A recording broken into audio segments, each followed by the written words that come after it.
Please listen carefully to the following safety announcement. In the unlikely event of an incident occurring on this vessel, your attention is drawn to the emergency exits. The top deck exits to the rear of the vessel. The lower deck exits are to be found at either end of the vessel and through the sliding side windows. Buoyant apparatus can be found on upper and lower decks. You'll be notified of any problems by the vessel's public address system. You should remain calm and follow the instructions of the crew members. And please be aware, smoking is only allowed on the lower rear deck behind the bar area. Thank you. Welcome aboard. The Brayford Belle was built in 1984 and was originally operated by York Boat on the River Ouse in York. The boat is powered by a Leyland diesel engine. Our journey starts today at the Brayford Pool, which is the whole reason for the existence of Lincoln. 2,000 years ago, this whole area was a mass of pools and islands continuing up to the edge of Sherwood Forest, which extended to within a few miles of Lincoln. There's still an island in the pool today, with a solitary willow tree. The tree is not very old, and replaces a much older one which blew down in a gale. I'm sure you've heard of Robin Hood and his merry men in Lincoln Green. In fact, the colour of their outfits wasn't green, but a brownish red colour, which was the colour of the cloth used for grain sacks, deep, at its deepest, around 6 to 8 feet. Dominating the south bank of the Brayford Pool on the left is the University of Lincoln, opened in 1996 by Her Majesty the Queen. The university offers a full range of courses from media production and journalism to engineering and forensic science. The university is estimated to be worth more than £200 million to the local economy and has created at least 3,000 new jobs since it opened.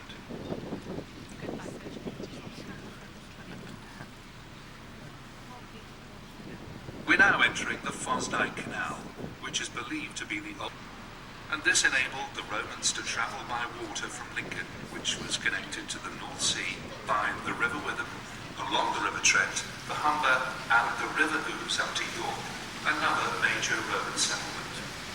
Torksey Lock is approximately 11 miles ahead of our current position. The lock is also believed to be one of the oldest locks in the country. After passing through Torksey Lock, turning left on the River Trent will take you to Nottingham, passing through Newark. Turning right of the lock will take you to the Humber estuary. And from the Humber estuary, the River Trent is tidal until it meets Cromwell Lock near to Newark.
Folks, if anybody would like a hot or a cold drink, if you can remain seated please, and Tracy will pop round to see you. Sorry she's a bit slow, she's from Yorkshire.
the left, we'll pass many residential boaters.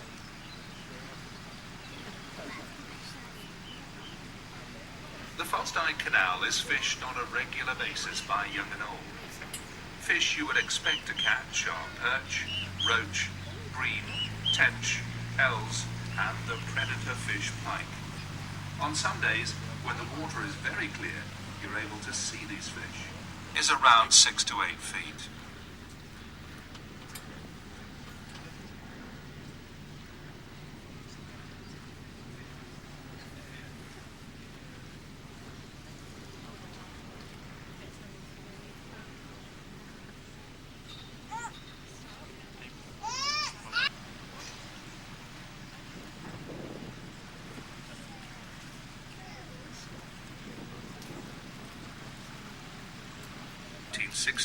It's said for a bed, a farmer drove his tractor from Lincoln along the canal to Saxelby, about 5 miles ahead of our current position. But as he drove under the A57 road bridge at Saxelby, the ice became thinner and it cracked, losing him his tractor.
Left.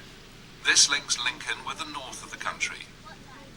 Lincoln was never on the mainline routes, and many blame this on the Lincoln MP, Colonel Charles Sibthorpe, in the 19th century. He disliked the railways. He thought they were a passing fad, which would soon give way to a return to stagecoaches. Colonel Sibthorpe once said, "He would vote for no railroad except that one which would take ministers to hell." But the truth was that the MP for Doncaster was vice chairman of the Great Northern Railway, and he wanted the railway to follow the route of the old Great North Road. Sibthorpe was opposed to many things. When Parliament proposed to give Prince Albert, Queen Victoria's consort, an annual allowance of £50,000, Sibthorpe opposed this, and the allowance was cut to £30,000.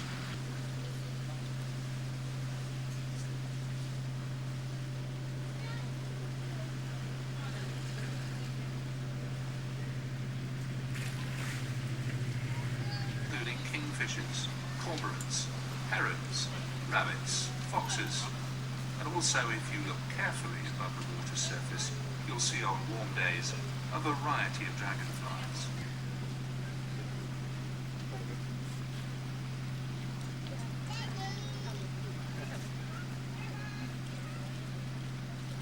The old towpath on the right now forms part of the National Cycle Network, Route 64. This section runs between Lincoln and Newark.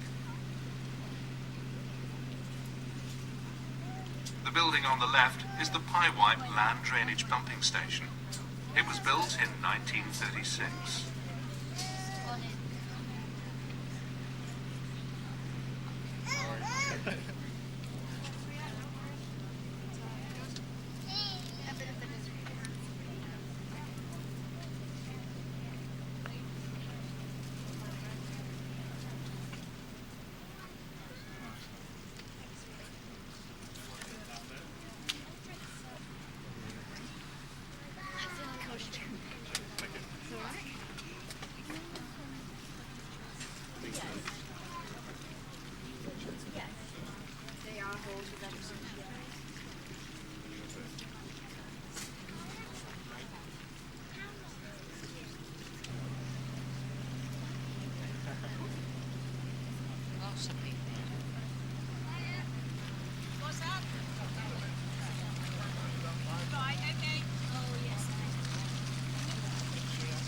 lucky enough on certain days, you could catch sight of the Royal Air Force aerobatic team, the Red Arrows, practicing their displays.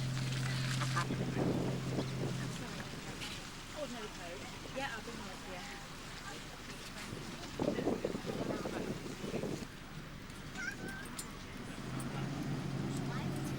Would anyone like to see the drinks menu on here? No, you're all right. Anything to drink, madam?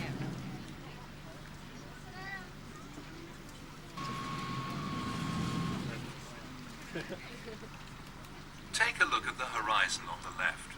What a wonderful view of Lincoln Cathedral. Many elderly passengers who served in the Royal Air Force in World War II tell us that they use the cathedral as a navigational aid.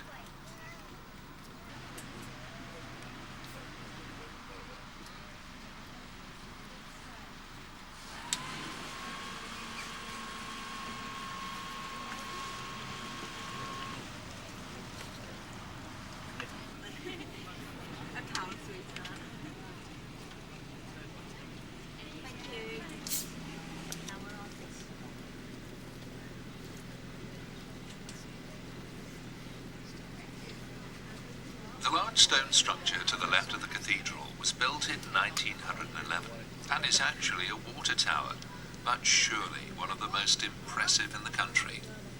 Months later, more than 100 people had died, and 10 times that number had suffered from the illness.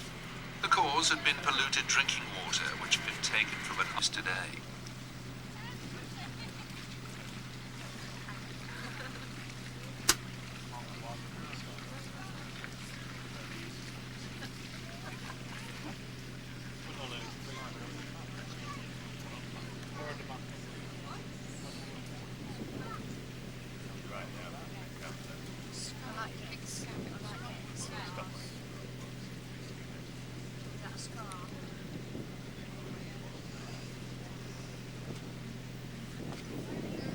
Of the castle in 1068, just 2 years after the Norman conquest. 166 houses were destroyed to make way for it. The original castle was a simple earth mound with wooden structures, but this was eventually replaced with stone walls and buildings. It's been used as a military garrison and a prison. Public executions were originally carried out just outside the castle walls, but then the gallows was set up on the top of Cock Hall, one of the castle towers. Crown prisoner was already dead. They sent a note to the governor asking him to find another prisoner to execute. They'd come along for the spectacle and didn't want to go away empty-handed, so to speak.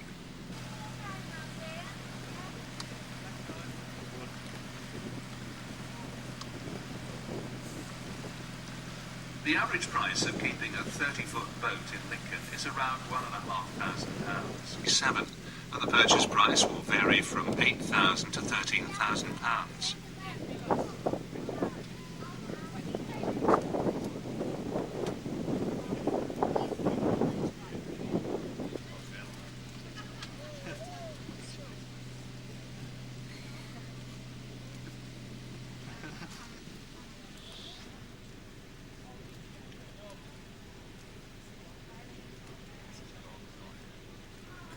The kilometre sign on the right-hand bank indicates to boaters the distance to travel to the next lock, and also used to locate their position.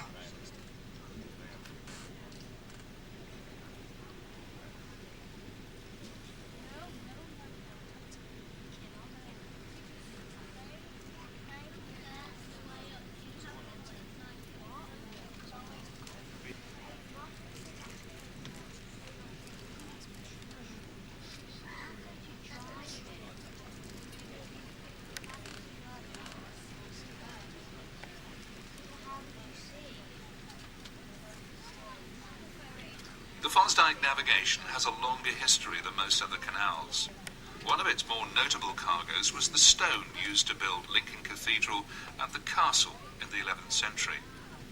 Eventually, hundreds of years later, competition from the railways led to a commercial decline on the canals. But produce was still being routinely carried by sailing keels and barges right up until the 1970s into Lincoln.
Lincoln in the 19th and for part of the 20th century was a major engineering town, with factories producing a wide variety of machinery, and eventually machines for the war effort. The world's first armoured land tank developed for the British Army was built in Lincoln by William Foster in the First World War, and was codenamed a water carrier for Mesopotamia. This name was given to avoid unwanted suspicion. More advanced tanks were produced during the Second World War. The craft was a Zeppelin airship on a bombing raid. This action earned the pilot the Victoria Cross.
Lincoln is home to one of the original copies of the Magna Carta, which King John sealed at Runnymede in the year 1215. Copy is the best preserved of these. As we approach the Brayford Pool, you may wonder how Lincoln got its present-day name. It started out as Linden. When the Romans came, they changed it to the Latin form, Lindum. After the Roman legions had moved on, Lindum became a colonia, a retirement home for time-served soldiers. Its name was Linden Colonia, and from this we get today's name, Lincoln.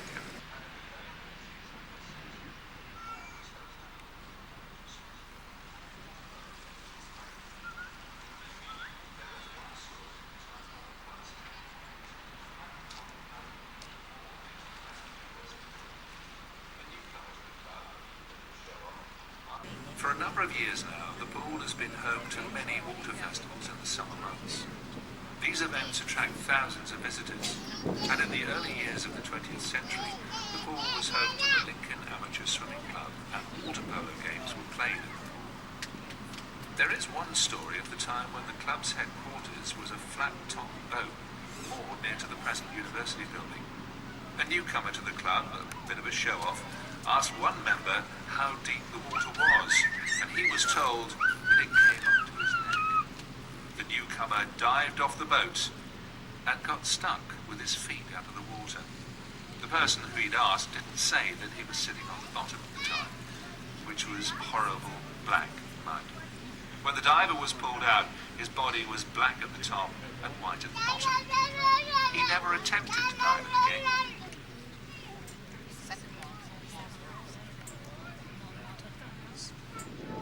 Today's trade around the pool is a whole world away from the original settlement here. In the Middle Ages, this pool was a hive of activity. It had been used as a harbour since Roman times, but in the 13th and 14th centuries, Lincoln was the fourth largest port in the country, handling many kinds of goods and with trade to all parts of the world as it was known then. Lincoln was a stable town where all goods for import and export had to pass through to be taxed. Even up to the last century, there was much trade around the port. At one period, there was half a dozen corn merchants, 2 flour mills, a timber importer, several boat builders, and even a brewing company. Roof building on the left started life as a car showroom in the 1960s, but now houses a variety of restaurants. One of these, Nando's, is famous for their tasteful pari-pari chicken.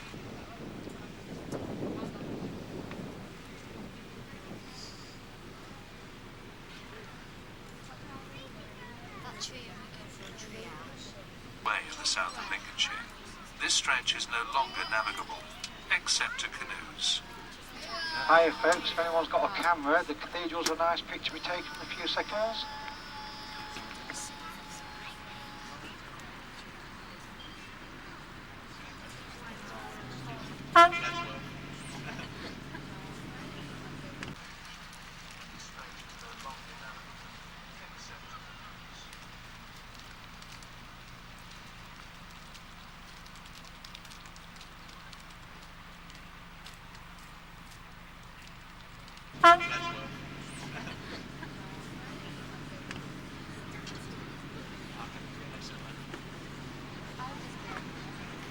The Witham flows through Lincoln to Boston, about 40 miles away.